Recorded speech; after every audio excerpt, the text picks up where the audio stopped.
Hi అండి, నేను మీ బించెస్ channel. ఈరోజు నేను బగారా రైస్కి కాంబినేషన్గా చికెన్ కర్రీ చేస్తున్నాను. చాలా సింపుల్గా అండ్ సాఫ్ట్గా చేస్తున్నానండి, అండ్ హెల్తీగా కూడా చేస్తున్నాను. మీరు బగారా రైస్తో పాటు చికెన్ కర్రీ చాలా రకాలుగా చేసుకొని తినొచ్చండి. చాలా బాగుంటుంది రెండిటి కాంబినేషను. నేను చేసే పద్ధతిలో అయితే ఇంకా బాగుంటుంది. ఇది ఎవరైనా ఈజీగా చేసుకోగలరండి. ఒక గిన్నె పెట్టి దాంట్లో 2 స్పూన్లు ఆయిల్ పోసిన తర్వాత 2 లవంగాయలు, 2 యాలక్కాయలు, చిన్న చెక్క ముక్క వేసి ఆ నూనెలో కొంచెంసేపు ఫ్రై చేసిన తర్వాత ఒక ఉల్లిపాయ సన్నగా తరిగి ఆ ఉల్లిపాయని ఇందులో వేసేసి, అలాగే 2 పచ్చిమిరపకాయలు సన్నగా చీల్చి వేసేసి, కొంచెం కరివేపాకు వేసేసి, అందులో చిటికెడు మెంతిపిండి వేసి, పావు స్పూను పసుపు వేసి, పావు స్పూను ఉప్పు వేసి మొత్తం కలియబెట్టుకోవాలండి. ఇలా మూత పెట్టి ఒక 5 నిమిషాలు దాన్ని బ్రౌనిష్ కలర్ వచ్చేంత వరకు ఫ్రై చేసుకోవాలి. మా ఊర్లో అయితే వాతావరణం బాగా చల్లబడిపోయిందండి. మరి మీ ఊర్లో ఎలా ఉంది కామెంట్ రూపంలో చెప్పండి. ఇప్పుడు ఇది మగ్గిన తర్వాత మనం చికెన్ని క్లీన్ చేసుకొని ఇందులో వేసేసుకోవాలండి. దీంతో పాటుగానే మనం 2 టమాటాలు సన్నగా కట్ చేసి వేసేసుకోవాలి.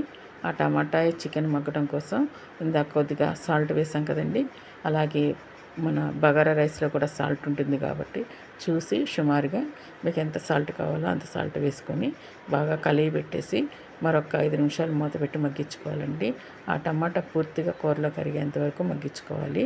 ఇప్పుడు వర్షాలు పడడం మొదలైంది కాబట్టి ఈ బగారా రైస్, ఈ సింపుల్ చికెన్ కర్రీ వేసుకొని తింటే చాలా మజాగా ఉంటుందండి ఈ క్లైమేట్కి. మాకైతే రోజు వర్షాలు పడుతున్నాయి. ఎండ అనేది పూర్తిగా తగ్గిపోయింది. మీకు కూడా మీ ఊరిలో ఈ వాతావరణం వర్షాలు పడుతూ చల్లగా ఉంటే మీరు కూడా ఇదే విధంగా బగారా రైస్ చాలా సింపుల్గా చేసుకోవచ్చండి. ఏదైనా ఫెస్టివల్ కానీ, సండేస్ కానీ, ఏదైనా ఎప్పుడైనా మనకి ఏదైనా తినాలనిపించినప్పుడు సడన్గా 2 నిమిషాల్లో ఈ బగారా రైస్ చేసేసుకోవచ్చండి. దానికి ఇంత సింపుల్ కర్రీ కూడా చేసుకొని హ్యాపీగా ఎంజాయ్ చేయొచ్చు. నా దగ్గర ఈ వీడియో పోయిందండి. ఇప్పుడు టమాటా చికెన్ మగ్గిన తర్వాత ఒక స్పూను అల్లం వేసుకోవాలండి, ఒక స్పూను కారం వేసుకోవాలి. తర్వాత అవి 2 కూడా కలిపేసి మరొకసారి 5 నిమిషాలు మగ్గనిచ్చిన తర్వాత ఒక గ్లాసు వాటర్ పోసి ఒక 5 నిమిషాలు మరిగిన తర్వాత ఇప్పుడు ఆయిల్ విడుస్తున్నప్పుడు కొత్తిమీర వేసేసి ఇంకొక 2 నిమిషాలు మగ్గనిచ్చి చూసారు కదా, ఈ విధంగా రెడీ అయిపోయిందండి కర్రీ. ఇది బగారా రైస్తో సర్వ్ చేసుకొని తింటే చాలా సాఫ్ట్గా, చాలా హెల్తీగా, సింపుల్గా, టేస్టీగా, ఈజీ డైజెషన్తో ఉంటుందండి. మీరు కూడా ఒకసారి ట్రై చేసి చూడండి.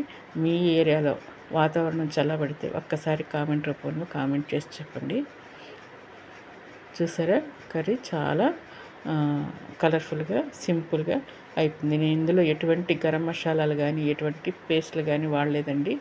సింపుల్ చికెన్ కర్రీ ఇది బగారా రైస్కి బాగా సూట్ అవుతుంది.